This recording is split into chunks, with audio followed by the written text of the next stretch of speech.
हा महिना मिश्रित परिणाम घेऊन येणारा आहे। विशेष करून तुम्हाला आपल्या करिअर आणि आपल्या कौटुंबिक जीवनात लक्ष देण्याची आवश्यकता असेल। आर्थिक आव्हाने येत जात राहतील, परंतु तुम्हाला धन संबंधित सुचारू आगमनाकडे लक्ष द्यावे लागेल।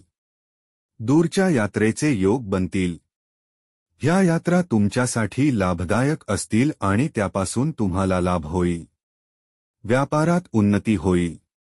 व्यापारात चालत असलेल्या जुन्या समस्याही दूर होतील। समाजातील काही लोकांसोबत भेट होईल। प्रेम संबंधांसाठी ही वेळ अनुकूल राहील। तुमचे नाते पुष्पित आणि पल्लवित होईल।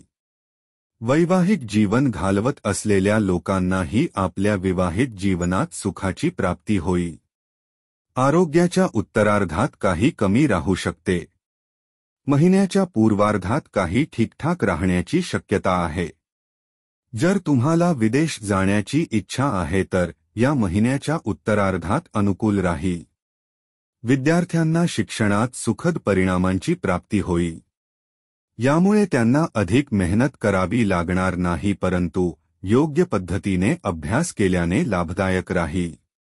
आरोग्याच्या दृष्टीने हा महिना ठीक-ठाक राहण्याची शक्यता आहे, तथापि चतुर्थ आणि दशम भावावर राहू, मंगळ आणि बुध तसेच केतू ग्रहांच्या प्रभावामुळे छातीमध्ये संक्रमण किंवा जळजळ होण्याची समस्या होऊ शकते। यासाठी काळजी घ्या आणि पाणी अधिक प्या। उपाय: तुम्ही बुधवारी संध्याकाळच्या वेळेत कुठल्याही मंदिरात काळे तीळ दान केले पाहिजे। आशा मराठी राशीभविष्याच्या व्हिडिओ पाहण्यासाठी आपल्या चॅनलला सबस्क्राईब करा।